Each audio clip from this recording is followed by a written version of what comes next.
Mark Rogers TV holding to my promise to break down the schedule for every Power 5 conference team in America. And I must be a man of my word because I'm even going to do Purdue. The Boilers were arguably the worst Power 5 conference team in America in 2013, 1-11. Okay, Cal was 1-11 as well. Let's see, Kansas was awful. In the ACC, Virginia 2-10, but the Cavaliers beat BYU somehow. I don't know how that happened, but the Cavaliers won that game. And in the SEC, of course, Kentucky at 2-10 did not win a game in the SEC. Arkansas did not as well, but they played pretty well against some top quality teams. Purdue lost to MAC schools. They lost to just about everybody on the schedule. Of course, 1-3 non-conference, blasted in the Big Ten every week by everybody. What has happened to this football program? I don't know that there's a program in America that's fallen as far as Purdue has in the last 7 or 8 years. I know Texas is down. I know that some schools like Texas down, but Texas is still a very good football team. Purdue, though, we're talking about a school that Joe Tiller took over in the mid-90s.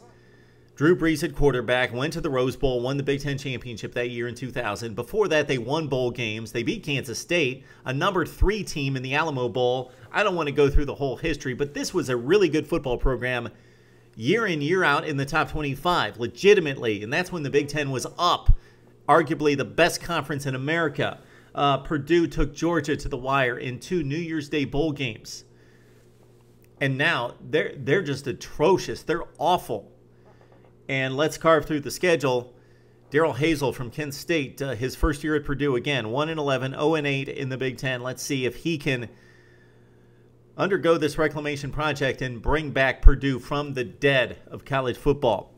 All right, they start off with a couple MAC teams, and these are not gimmies anymore. They've got Western Michigan and Central Michigan.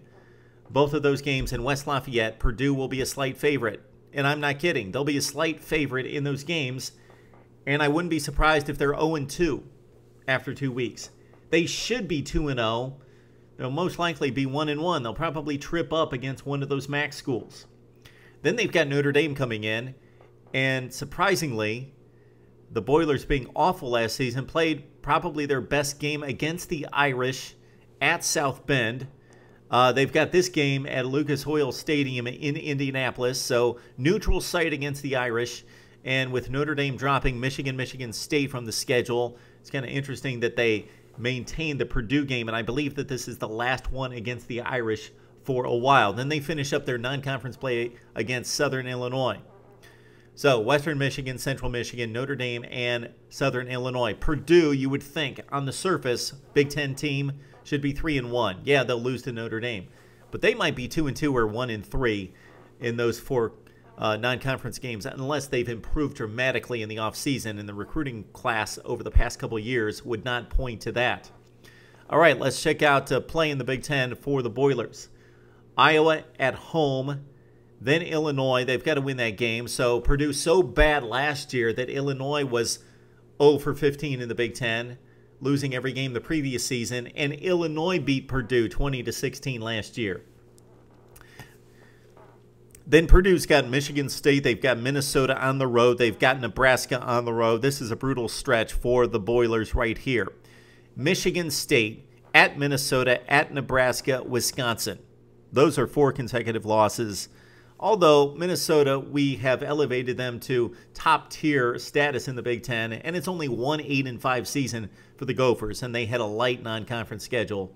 So I'm not willing to elevate Minnesota to upper-tier status in the Big Ten yet. I don't think they've arrived. But the recruiting is much better with Jerry Kill at this point, and again, they showed themselves to be quite capable and should have won the bowl game against Syracuse. Anyway, for Purdue, wow, Michigan State, Minnesota, Nebraska, and Wisconsin before they finish up with Northwestern, and a game that they typically dominate against Indiana, but the Hoosiers had it all over the Boilers last year. The old Oaken Bucket game being played at IU this year. So Hoosiers and Boilers to close it out. That's the one non-division game that's been guaranteed by the Big Ten. So the Big Ten splitting East and West maintained the one, and take note, SEC, this is what you should do with Alabama and Tennessee and also Auburn, Georgia, and let the rest of those ridiculous rivalries go because they don't exist. Mississippi State, Kentucky. But the Big Ten got it right. They said we don't have any cross-division rivalries left. No real ones. So we're not going to play those. We're going to play a round-robin schedule, non-division, except the old Oaken Bucket, Purdue, Indiana. Got to maintain that game. So, again, we typically analyze the games played outside the division because that separates difficult schedules from not-so-difficult schedules. But with Purdue, does it really matter? Non-division, they play Indiana, of course, and then they also play Michigan State, so they didn't luck out there. Wow, Purdue fans, give us what you have on this football team. Do you have any hope? Best case scenario, 1-7 in the Big Ten and 3-1 non-conference. So 4-8, much improved over one win last season, but I'm saying that's best case scenario. I would expect 2-2 non-conference and then also probably 1-7 in the Big Ten if they get the one win. And I don't know who that's going to come against. The two most likely candidates are Illinois and Indiana, and both of those games are on the road. That's pretty much it. Northwestern at home is a possibility, but the Wildcats are better than the Boilers substantially. A couple touchdowns better at this point. Purdue fans, find some hope for us. Find some wins. I'm looking at 3-9 right now, and let's talk it up right here on Mark Rogers TV.